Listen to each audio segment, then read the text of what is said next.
Good morning. Last class में हम लोगों ने अक्षांश और देशांतर के संदर्भ में अध्ययन कर रहे थे कि अक्षांश क्या होते हैं और देशांतर क्या होते हैं।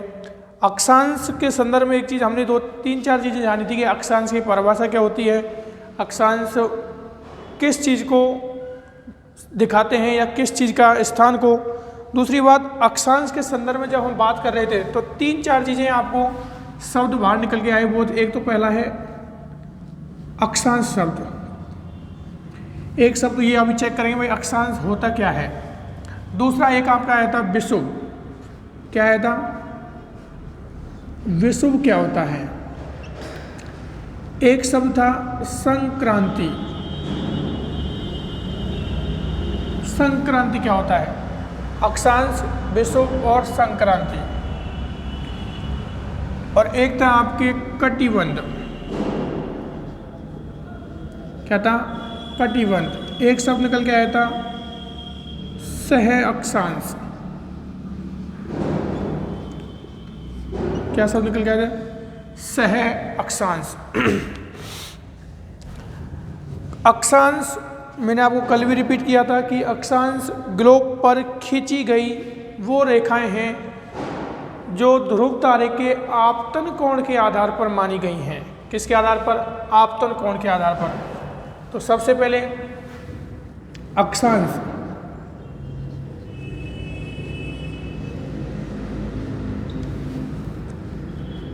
ग्लोब पर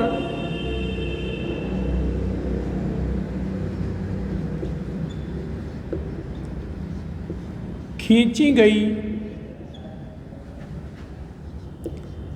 वे रेखाएं जो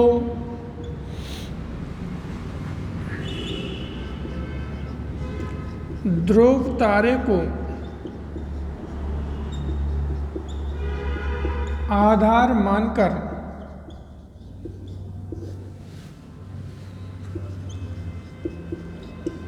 ध्रुव तारे के आपतन कोण ग्लोब पर खींची गई वे रेखाएं जो ध्रुव तारे को आधार मानकर ध्रुव तारे के आपतन कोण के अनुसार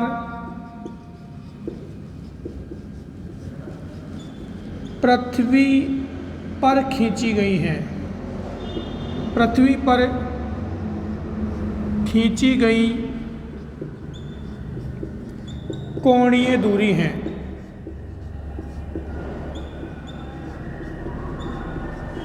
ये अक्षांश की परिभाषा है। ग्लोब पर खींची गई वे रेखाएं जो ध्रुव तारे को आधार मानकर ध्रुव तारे के आपतन कोण के अनुसार पृथ्वी पर खींची गई कोणीय दूरी है। इसका मतलब क्या है कि ध्रुव तारे का जो आपतन कोण पृथ्वी के जिस स्थान पर जितने डिग्री का बनता है उस स्थान पर उतने ही डिग्री की क्या होती है? आपके अक्षांश रेखा होती है। ये चीज़ क्लियर? अक्षांश क्लियर होना चाहिए। अक्षांश रेखा क्या है? दूसरा है आपके विषुव। दूसरा शब्द है विषुव।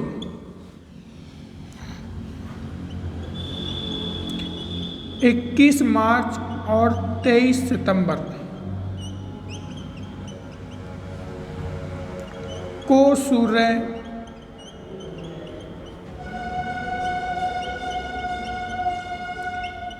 विषुवत रेखा पर लंबवत चमकता है।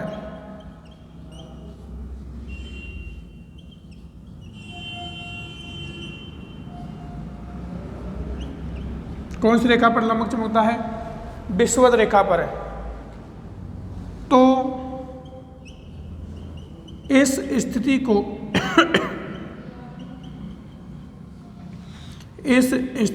को विषुव कहा जाता है। विषुव कहा जाता है। और विश्व को कितने भागों में बांटा था हम लोगों ने? 21 मार्च को कौन सा विषुव है? वसंत विषुव।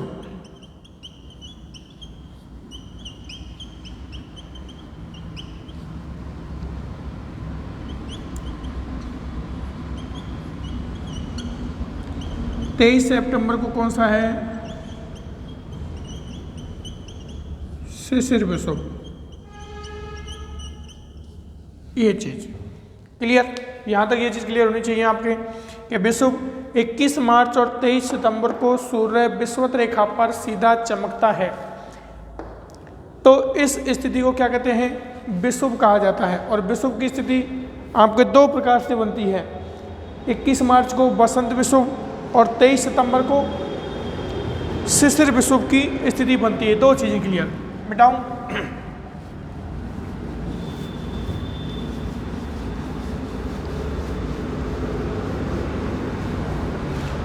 उसके बाद शब्द है संक्रांति। क्या शब्द है? संक्रांति।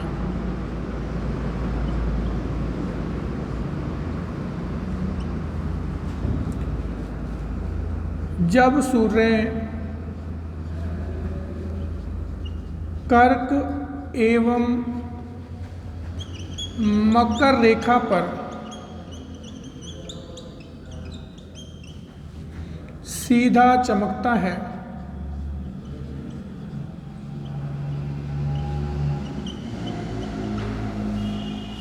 कर्क एवं मकर रेखा पर सीधा चमकता है, तो उस स्थिति को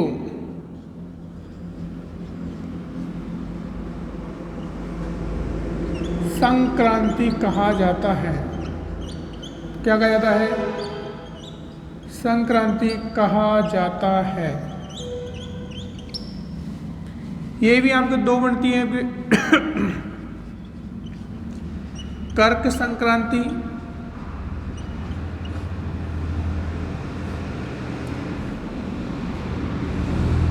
जब सूर्य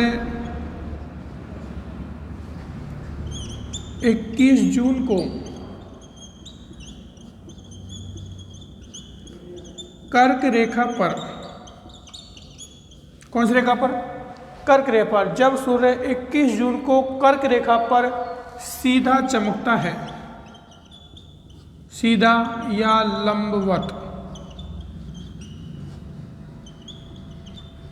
चमकता है। जब सूर्य 21 जून को कर्क रेखा पर सीधा या लंबवत चमकता है, कर्क संक्रांति कहलाती है।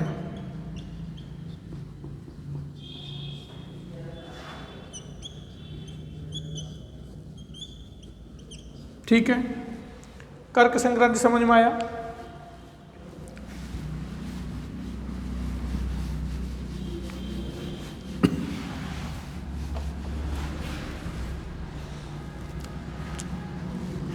मकर संक्रांति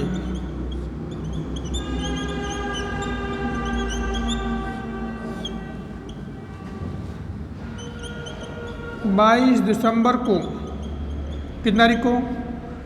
22 दिसंबर को सूर्य मकर रेखा पर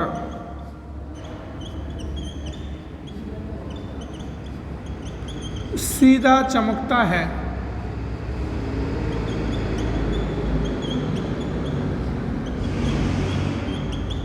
किस पर चमकता है? 22 दिसंबर को सूर्य मकर रेखा पर सीधा चमकता है। तो इस स्थिति को, तो यह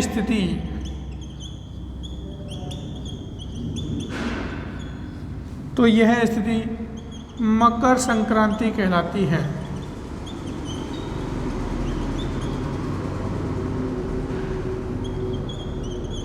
क्या कहलाती है? मकर संक्रांति कहलाती है। ये चीज़ आपको याद रखनी है, कर्क संक्रांति और मकर संक्रांति क्या है।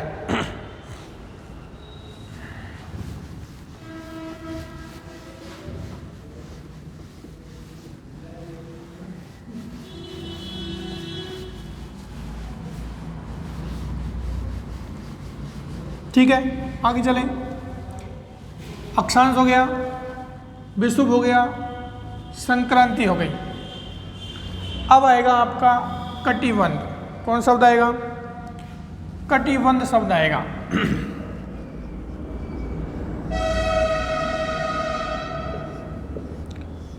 कटिबंध क्या होते हैं?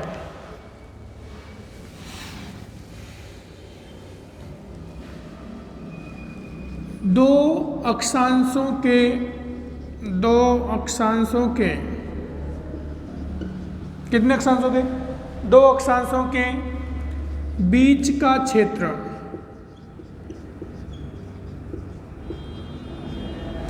दो अक्षांशों के बीच का क्षेत्र कटिबंध कहलाता है।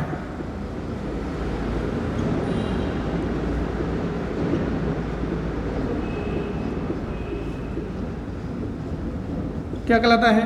कटिबंध। दो अक्षांशों के बीच का क्षेत्र क्या कहलाएगा?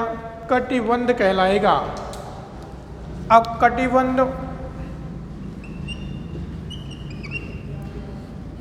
होते कितने हैं? तो आपके कटिबंधों की संख्या 3 है। उष्ण कटिबंध, कौन सा कटिबंध? उष्ण कटिबंध। दूसरा है शीतोष्ण या उपोष्ण कटिबंध। शीतोष्ण या उपोष्ण कटिबंध।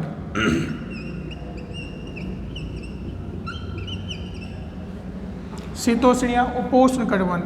तीसरा नंबर का है आपका शीत कटिबंध। कौन सा कटिबंध? शीत कटिबंध। इसको आप ट्रॉपिकल बोल सकते हो। Tropical zone. कौन सा जोन हो सकता है? Tropical zone. ये है आपका सब ट्रॉपिकल। कौन सा जोन है? सब ट्रॉपिकल जोन है। ये लास्ट में कौन सा जोन बचा?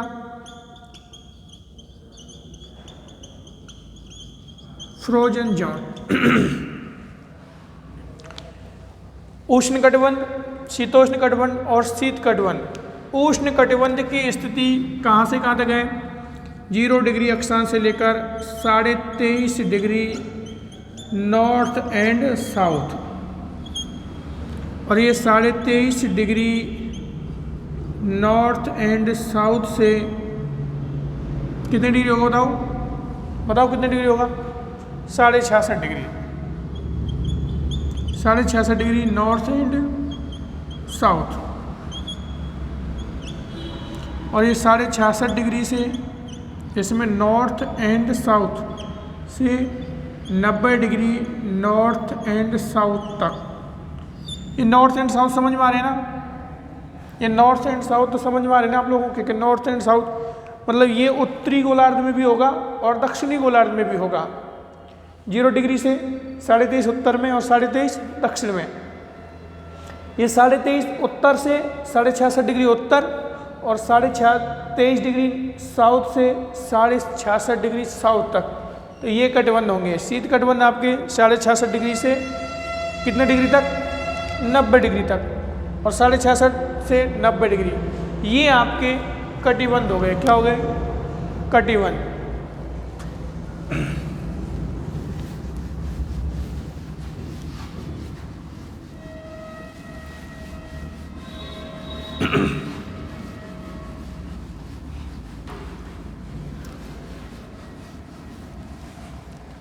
अगला शब्द है आपके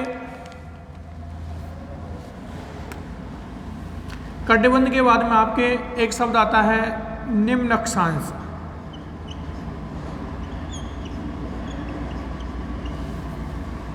निम्न अक्षांश, मध्य अक्षांश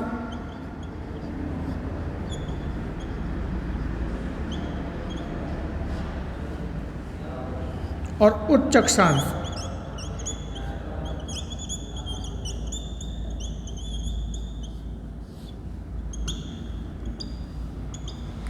निम्न अक्षांश, मध्य अक्षांश और उच्च अक्षांश।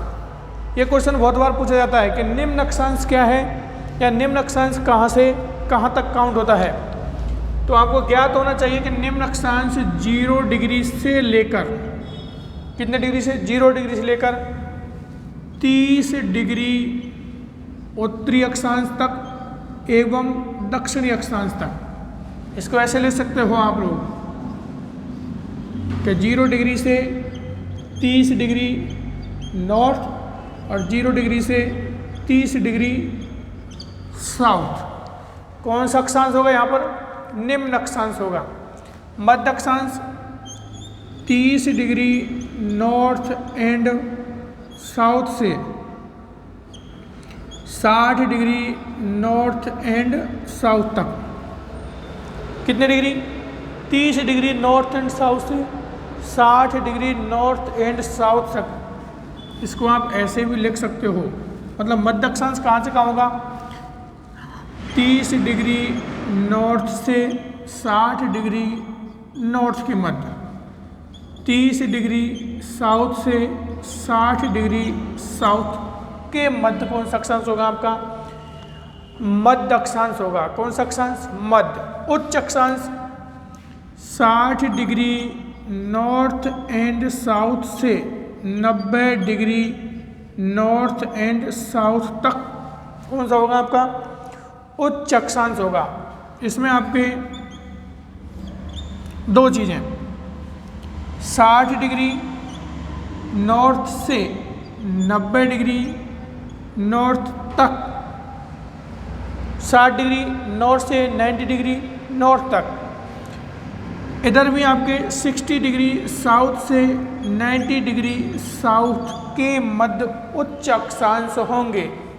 ये चीज़ आप याद रख लेना कि निम्न अक्षांश जब भी आप महाद्वीप पढ़ोगे, अगला टॉपिक जो आप पढ़ रहे हो महाद्वीप, जब भी आप महाद्वीप पढ़ोगे तो उसमें आएगा भाई यह महाद्वीप उच्च अक्षांशों में अधिक विस्तार है, तो इसका मतलब इनकी बात कर रहा है। इस महाद्वीप का मध्य अक्षांश में अधिक विस्तार है, मतलब इसकी बात कर रहे हैं हम लोग। इस महाद्वीप का निम्न अक्षांश में अधिक विस्तार है, तो मतलब निम्न अक्षांश आते ही आपको ये चीज़ याद होनी चाहिए कि निम्न अक्षांश 30 तक है।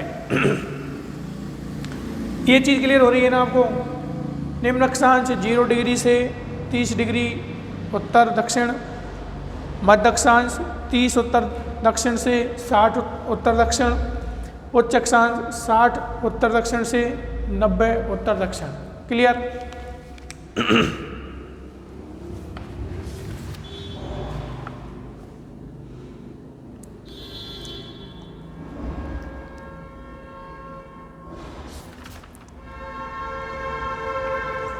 ठीक है, ये चीज हो गई आप क्लियर?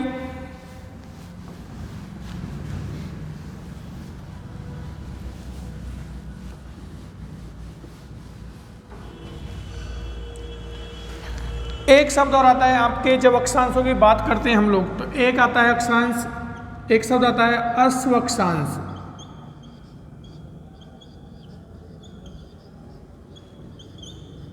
एक शब्द तो ये है, पहले इसी को जान लेते हैं। अश्व अक्षांश होता क्या है? देखो, अश्व अक्षांश की बात करें तो अश्व अक्षांश 30 डिग्री नॉर्थ से साउथ से 35 डिग्री नॉर्थ एंड साउथ है। आपको अभी मैंने बताया था कि इसको आप ऐसे भी लिख सकते हैं कि 30 डिग्री नॉर्थ से 35 degree north. Clear? 30 degree south से 35 डिग्री साउथ का ये अश्व अक्षांश क्यों नाम पड़ा? Horse latitude. क्या?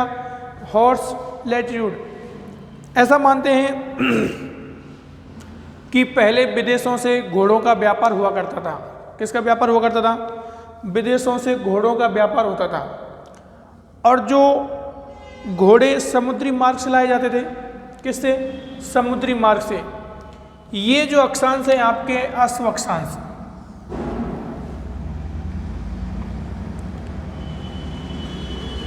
इधर ये 30 35, इधर ये 30 और 35, ये 30 डिग्री नॉर्थ से 35 डिग्री नॉर्थ, ये 30 डिग्री साउथ से 35 डिग्री साउथ। ये जो अक्षांश है आपके बीच वाले, इनको क्या कहा है उन्होंने? हॉर्स लैटिट्यूड कहा है, इसको हॉर्स लैटिट्यूड कहा है। उसके पीछे इनको हॉर्स लैटिट्यूड कहने के पीछे कारण बता रहा हूँ मैं आपको कि प्राचीन काल में अरब के देशों से जो घोड़ों का व्यापार होता था, अरब के देशों से घोड़ों का व्यापार होता था, वो समुद्री मार्ग से होता था। इधर जब घोड़ों को लेकर आते थे तो 30-35 जो अक्षांश हैं, 30 और 35, इन अक्षांशों के ऊपर उच्च वायुदाब है। कैसा है? हाई प्रेशर है। कौन सा प्रेशर है? High pressure. इन अक्षांशों पर हाई प्रेशर है, उच्च वायुदाब है। तो जब समुद्र में जो समुद्री मार्ग से जो आपके घोड़ों को लाते थे तो इस स्थान पर आकर नाविकों की नावें फंस जाती थी। क्या फंस जाती? नाविकों की नावें फंस जाती थी और कई कई महीनों तक वो 30 से 35 अक्षांश के बीच में ही फंसी रहती थी, आगे नहीं बढ़ती थी। और नौबत ये आ जाती थी ऊपरी दबाव के कारण, हाई प्रेशर के कारण, कि नावें डूबने के कगार पर आ जाती थी। किस कगार पर आ जाती थी? डूबने के कगार पर। इसलिए जो घोड़े उनकी नावों में होते थे उनको वो क्या करते थे? समुद्र में फेंक देते थे। इसलिए इनका नाम क्या पड़ा? अश्व अक्षांश पड़ा। क्या नाम पड़ा? अश्व अक्षांश। और कोई लॉजिक नहीं है, अश्व अक्षांश पड़ा। क्योंकि हाई प्रेशर है और नाव में वजन ज़्यादा होने की वजह से नाव डूबने के कगार पर आ जाती थी। इसलिए घोड़ों को क्या फेंक देते थे? समुद्र में फेंक देते। समुद्र में फेंकने की वजह से इनको क्या नाम दिया गया? अश्व अक्षांश नाम दिया गया। क्लियर? अश्व अक्षांश समझ में आ जाएगा आपको? अश्व अक्षांश ये चीज याद रखनी है कि अश्व अक्षांश कहाँ से कहाँ के मध्य है?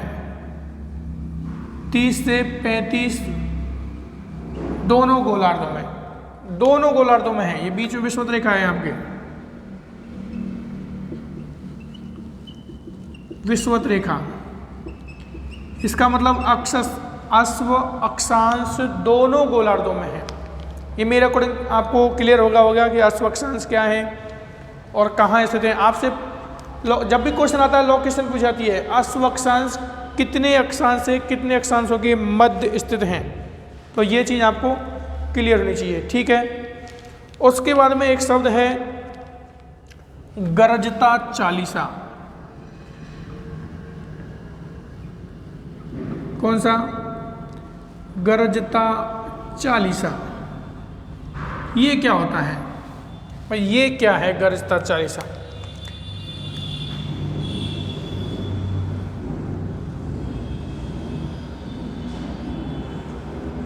ये आपके 0 डिग्री रेखा। कितने डिग्री? 0 डिग्री। यहाँ पर 40 डिग्री जो रेखा है, ये 40 डिग्री है।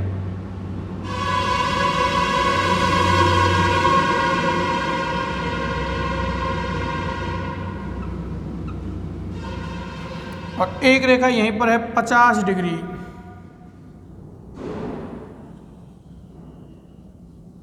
कौन सी डिग्री? 50 डिग्री। दक्षिण की बात कर रहा हूं मैं, अभी उत्तर की तरफ नहीं हाथ लगाया है मैंने, केवल दक्षिण की बात कर रहा हूं मैं, केवल और केवल दक्षिण की। और ये है 60, ये 50 डिग्री दक्षिणी अक्षांश है, 60 डिग्री दक्षिणी अक्षांश। देखो इस 40 डिग्री दक्षिणी अक्षांश को गरजता चालीसा बोलते हैं। कौन सा? गरजता चालीसा। अब आप बोलोगे सर इसका गरजता चालीसा नाम क्यों है? तो नाविकों के द्वारा दिए गए नाम है। नाविक ऐसे बोलते हैं कि 40 डिग्री दक्षिणी अक्षांश पर हम पहुंचते हैं तो बहुत तेज हवाएं चलती हैं, 60 डिग्री दक्षिणी अक्षांश को चीखता साठा क्या बोला गया है, और 50 डिग्री दक्षिणी अक्षांश को भयंकर पचासा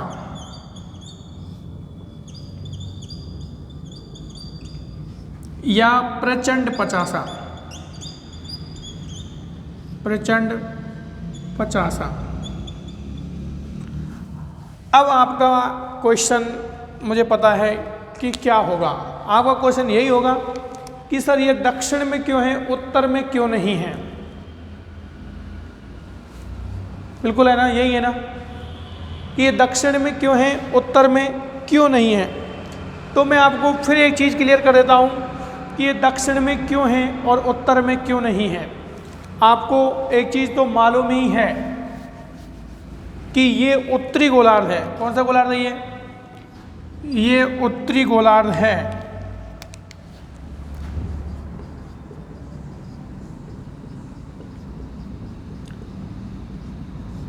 और इधर ये दक्षिणी गोलार्ध है। ये चीज तो सबको मालूम है ना, दक्षिणी गोलार्ध। उत्तरी गोलार्ध में महाद्वीप अधिक हैं, महाद्वीप अधिक हैं, महासागर कम है। ऐसे लाओ, महाद्वीप अधिक हैं और महासागर कम है। दक्षिणी गोलार्ध में महासागर अधिक हैं और महाद्वीप कम हैं। उत्तरी गोलार्ध में महाद्वीप अधिक हैं, महासागरों की संख्या कम है। महासागरों का क्षेत्रफल मान लो, संख्या मान लो। दूसरी, दक्षिणी गोलार्ध में महासागर अधिक हैं। क्या अधिक हैं? महासागर अधिक हैं, जबकि महाद्वीपों की संख्या कम है। आप ऐसे समझ सकते हो कि स्थलखंड कम है। कौन से महाद्वीप में? दक्षिणी महाद्वीप में, दक्षिणी गोलार्ध में। जब स्थलखंड कम है और आप देखो जब हवा चलती है, अगर उससे कहीं अवरोध उत्पन्न हो रहा है तो हवा की गति धीमी हो जाती है। अगर हवा को अवरोध उत्पन्न हो रहा है तो हवा की गति धीमी हो जाती है। लेकिन अगर हवा को अवरोध उत्पन्न नहीं हो रहा, उसके रास्ते में किसी भी प्रकार का अवरोध नहीं है, तो वह हवा तेज गति से चलती है। बताओ समझ में आ रहा नहीं आ रहा? आप कहोगे यहाँ क्यों नहीं है? यहाँ इसलिए नहीं है कि इधर महाद्वीपों की संख्या अधिक है, इधर महासागर अधिक हैं, और ये जो 40, 50 और 60 दक्षिणी अक्षांश ये महासागरों में हैं। इसलिए 40 डिग्री दक्षिणी अक्षांश को गरजता चालीसा कहते हैं। कौन सा? गरजता चालीसा। 50 डिग्री दक्षिणी अक्षांश को भयंकर पचासा या प्रचंड पचासा कहते हैं।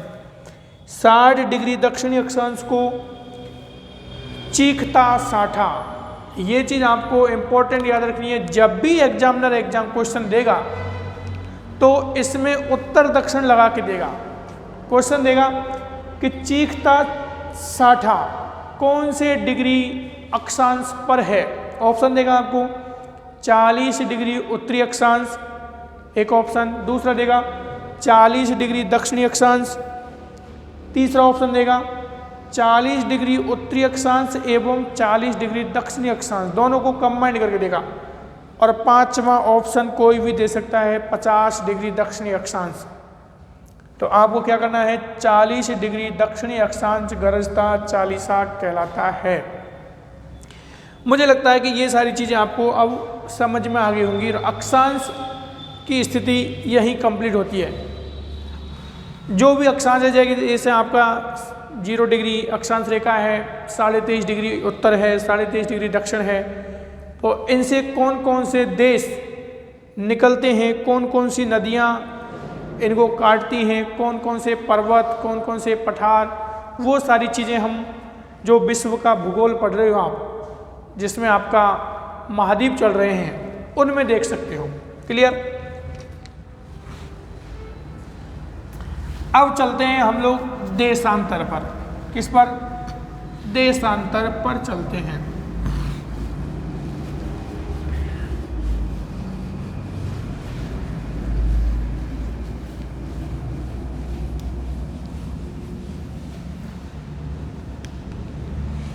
देशांतर रेखाएं।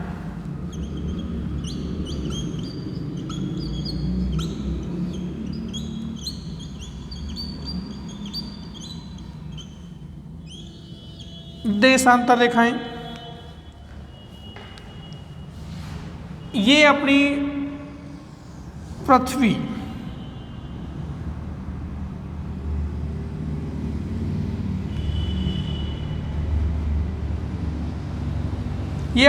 है। इधर हमने ये जो पॉइंट माना था उत्तरी भौगोलिक ध्रुव, कौन सा है? उत्तरी भौगोलिक ध्रुव है। ये कौन है? दक्षिणी भौगोलिक ध्रुव।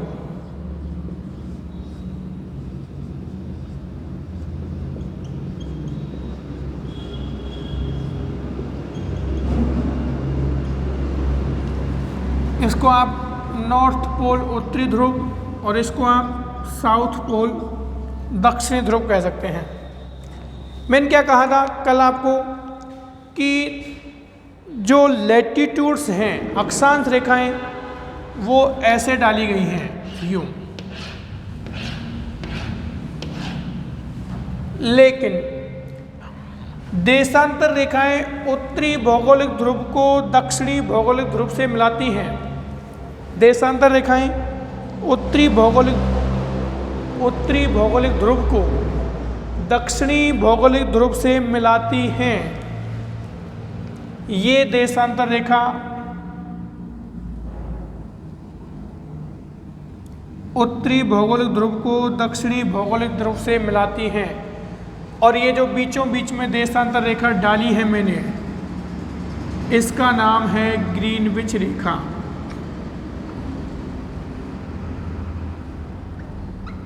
कौन सी रेखा है? ग्रीनविच रेखा है। इधर आपके बीचों बीच में कौन सी रेखा डाली थी हमने?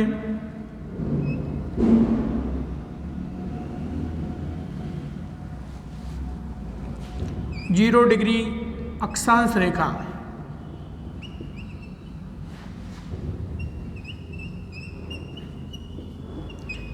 इसी को क्या नाम दिया था? विषुवत रेखा या भूमध्य रेखा। भूमा ने पृथ्वी और पृथ्वी के मध्य से गुजरने वाली रेखा भूमध्य रेखा।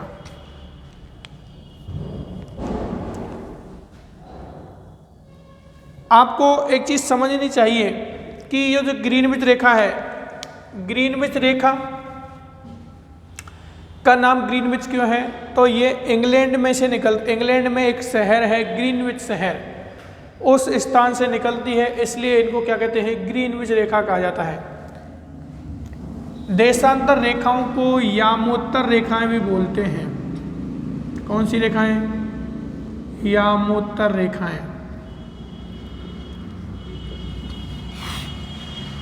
यामोत्तर रेखाएं, ये जो ग्रीनविच रेखा बीचों बीच में से डाली है, इस रेखा से इधर वाला भाग और इस रेखा से इधर वाला भाग, इस रेखा से ये पूरा भाग कौन सा है? पश्चिमी गोलार्ध है। कौन सा गोलार्ध है? पश्चिमी गोलार्ध। इस रेखा से इधर वाला भाग पूर्वी गोलार्ध है। कौन सा गोलार्ध है?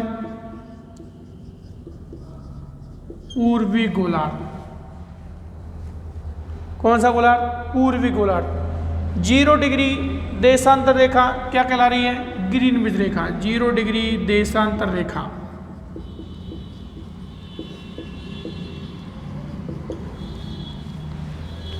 इस रेखा से पश्चिम की तरफ पश्चिमी गोलार्ध, इस रेखा से पूरब की तरफ पूर्वी गोलार्ध। अब बात आती है कि देशांतर रेखाएं काम क्या आती हैं। संख्याओं की बात करें तो इधर से 180 तो इधर हैं और 180 इधर हैं, तो देशांतर रेखाओं की संख्या बात करें तो संख्या कितनी होगी? 360 होगी। कितनी होगी? 360 होगी। संख्या कितनी होगी? 360। अब देशांतर रेखाएं काम क्या आती हैं? सबसे इंपॉर्टेंट जो काम है देशांतर रेखाओं का वो है समय का निर्धारण करना। क्या करना? समय का निर्धारण।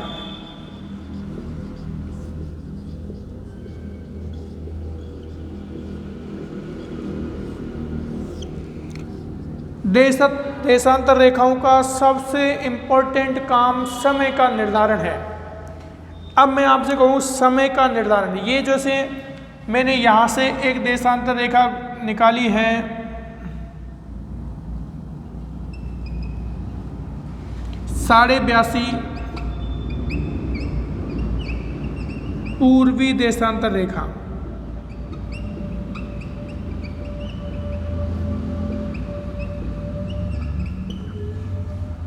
साढ़े 82 पूर्वी देशांतर रेखा। आप सबको मालूम है कि यह भारत की प्रमाणिक समय रेखा है। भारत की प्रमाणिक समय रेखा।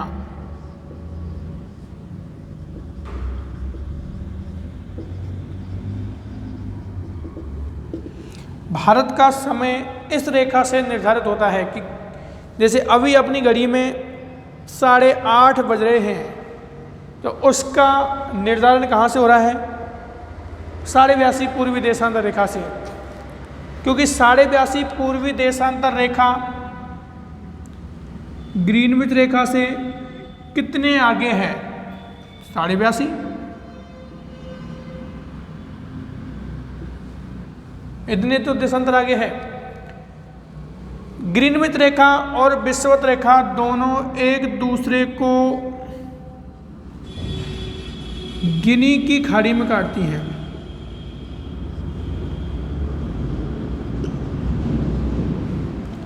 जीरो डिग्री देशांतर रेखा और 0 डिग्री अक्षांश रेखा दोनों एक दूसरे को गिनी की खाड़ी में काटती हैं। समय का निर्धारण किससे हो रहा है? देशांतर रेखाओं से। 0 डिग्री देशांतर रेखा को 0 डिग्री देशांतर रेखा को संपूर्ण विश्व का समय मानक मान लिया है। अब एक शब्द आता है आपके गोर या गोरे। गोर या गोरे, ये क्या है? दो देशांतर रेखाओं के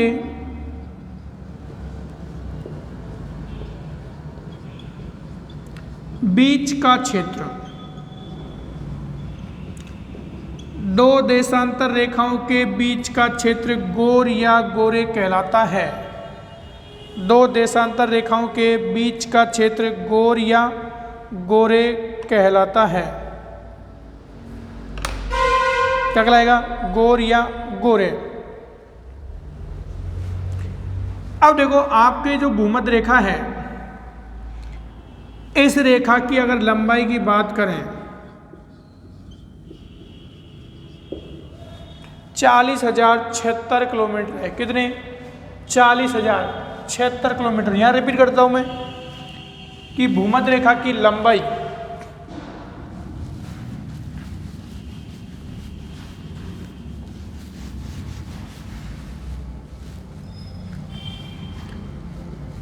भूमध्य रेखा की लंबाई कितनी मानी हमने?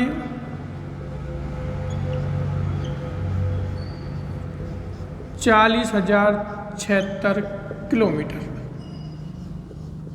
यहाँ से लेकर और यहाँ तक। आप बताओ, इस स्थान से लेकर इस स्थान तक देशांतरों की संख्या कितनी है? 360 है। कितनी है? इस स्थान से लेकर इस स्थान तक 180 तो यहाँ तक हो गए और 180 यहाँ हो गए। कितने हो गए 360। तो कुल देशांतर कितने हैं 360। 40,076 जब भूमध्य रेखा की लंबाई है, इस 40,076 में अगर 360 का भाग लगाओगे आप तो 111.32 किलोमीटर निकल के आएगा। वो क्या निकलेगा 111.32। इसका मतलब क्या हुआ कि भूमध्य दो देशांतरों के बीच की दूरी कितनी होगी 111.32। दो देशांतरों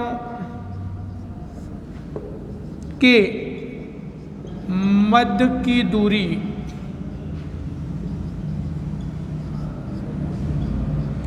111.32 किलोमीटर होगी। आपको यहाँ एक चीज़ बहुत इंपॉर्टेंट तरीके से समझनी है कि 111.32 जो है इस रेखा के संदर्भ में है, विषुवत रेखा के संदर्भ में। लेकिन आपको तो ये चीज़ पता है ना कि जैसे जैसे हम ध्रुवों की तरफ जाते हैं, जैसे जैसे हम ध्रुवों की तरफ जाते हैं तो दो देशांतरों के बीच की दूरी कम होती जाती है। कैसे हो जाती है कम होती जाती है। जैसे जैसे ध्रुवों की तरफ जाओगे दो देशांतरों के बीच की दूरी क्या होगी कम होगी, और ध्रुवों पर जाकर यह दूरी शून्य हो जाती है। ध्रुवों पर जाकर यह दूरी क्या हो जाती है शून्य हो जाती है। लेकिन जब भी आपसे क्वेश्चन आए कि दो देशांतरों के मध्य की दूरी कितनी है, तो आपको फिर यही आंसर देना है कि दो देशांतरों के मध्य की दूरी 111.32 किलोमीटर है। क्लियर। आपको ये बिल्कुल नहीं सोचना है कि भाई दो देशांतरों के बीच की दूरी ध्रुवों पर तो 0 हो जाती है, फिर हम 111 क्यों माने। मान नहीं है, क्योंकि देशांतरों के बीच की दूरी कहाँ से निर्धारित हुई है विषुवत रेखा से। दो देशांतरों के बीच का क्षेत्र क्या हो गया दो देशांतरों के बीच का क्षेत्र आपको गोरे कहलाएगा। क्या कहलाएगा गोर या गोरे।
ठीक है, आगे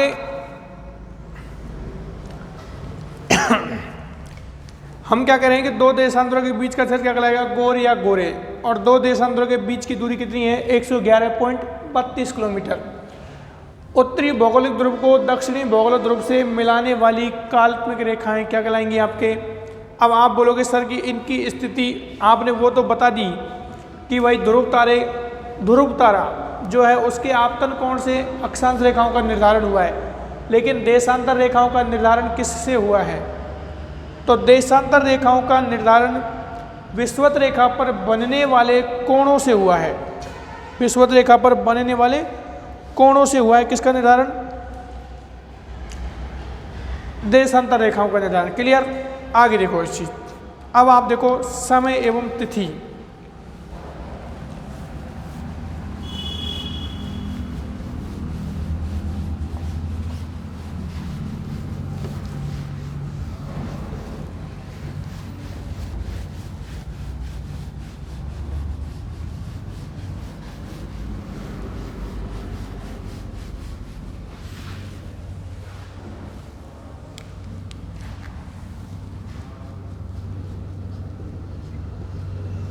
समय का निर्धारण हमने अभी बात की थी कि देशांतर रेखाओं का मुख्य कार्य समय का निर्धारण है।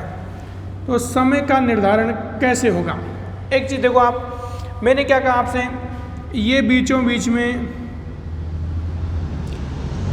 0 डिग्री देशांतर है। कितने डिग्री? 0 डिग्री देशांतर। इस देशांतर से इस तरफ पूर्वी गोलार्ध है और इस तरफ पश्चिमी गोलार्ध है। कौन सा गोलार्ध है?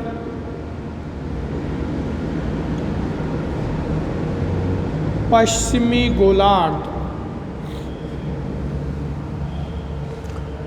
0 डिग्री देशांतर रेखा से जब आप इस साइड जाओगे और इस साइड जाओगे तो ये तो पूर्वी गोलार्ध काउंट होगा, ये पश्चिमी गोलार्ध। पहली चीज़ तो ये देख लो कि समय को मुख्यतः 3 भागों में बांटते हैं। स्थानीय समय,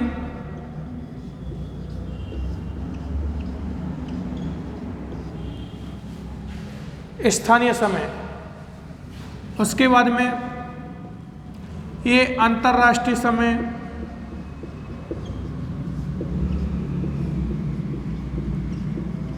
और ये किसी देश का राष्ट्रीय समय।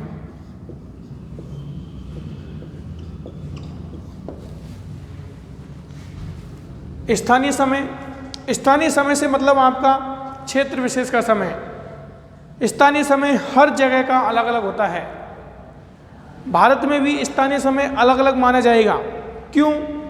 अरुणाचल प्रदेश में सूर्योदय पहले होता है, जबकि गुजरात में सूर्योदय बहुत बाद में होता है, तो वो उनका स्थानीय समय है। लेकिन भारत का जो राष्ट्रीय समय है, प्रमाणिक समय जिसको बोलते हो, प्रमाणिक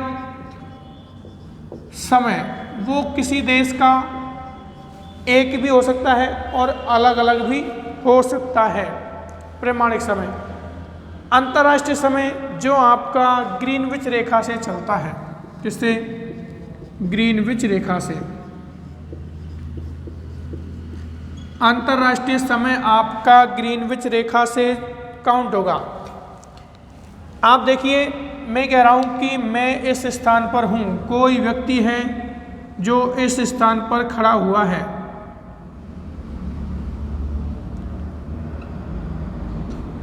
कोई व्यक्ति इस स्थान पर खड़ा हुआ है और वो कह रहा है कि मेरी घड़ी में 12 बज रहे हैं। ये अपनी घड़ी देख रहा है और इसमें कितने बज रहे हैं? 12 बज रहे हैं।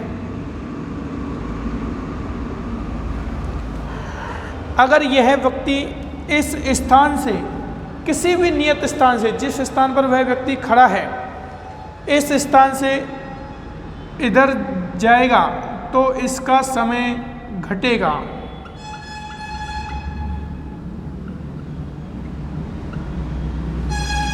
और यह व्यक्ति इस स्थान से इधर जाएगा तो इसका समय बढ़ेगा। इसकी घड़ी का समय जो है बढ़ेगा। जरूरी नहीं है ये व्यक्ति यहीं है। अगर ये व्यक्ति इस स्थान पर है,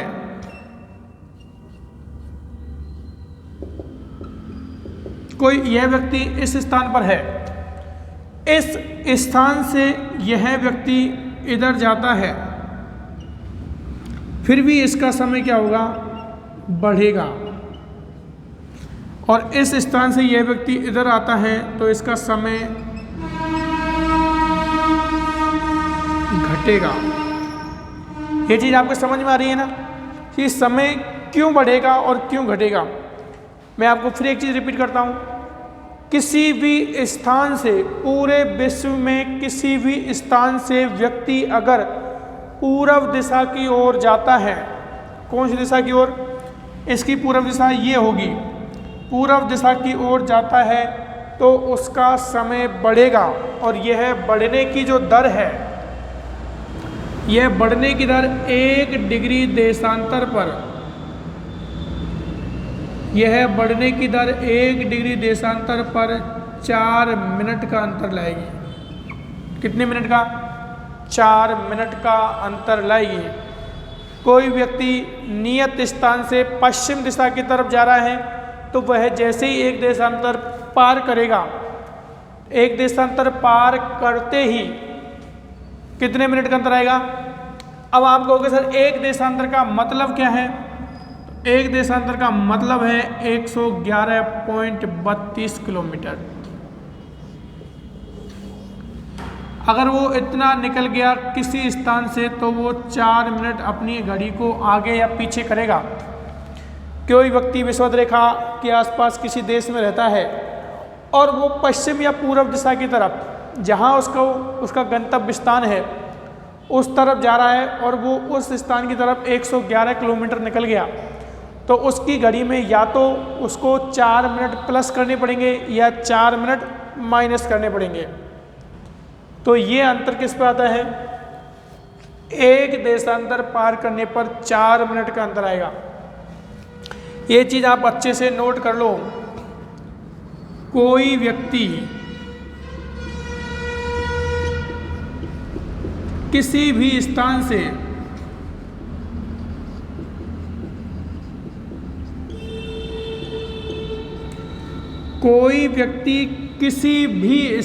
से अगर पूर्व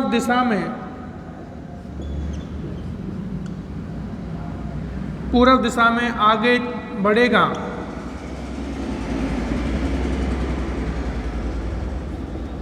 तो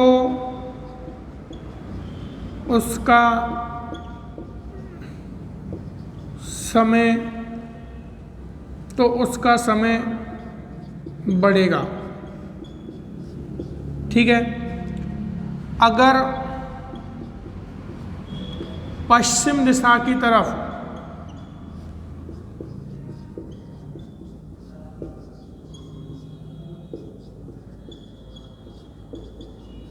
जाएगा तो उसका समय घटेगा।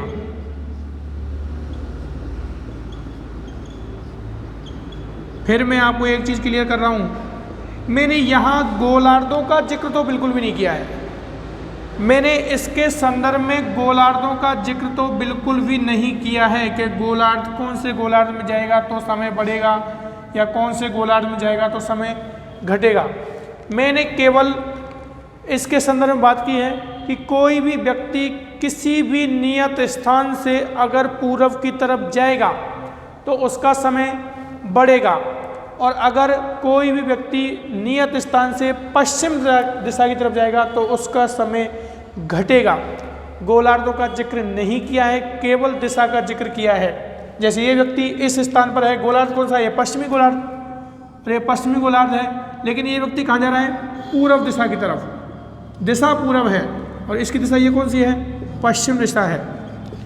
अगर ये पश्चिम दिशा की तरफ जाएगा तो समय इसका घटेगा और अगर पूर्व दिशा की तरफ जाएगा तो समय इसका बढ़ेगा। यहाँ तक आपको समझ में आना चाहिए। बाकी क्लास कल। Thank you.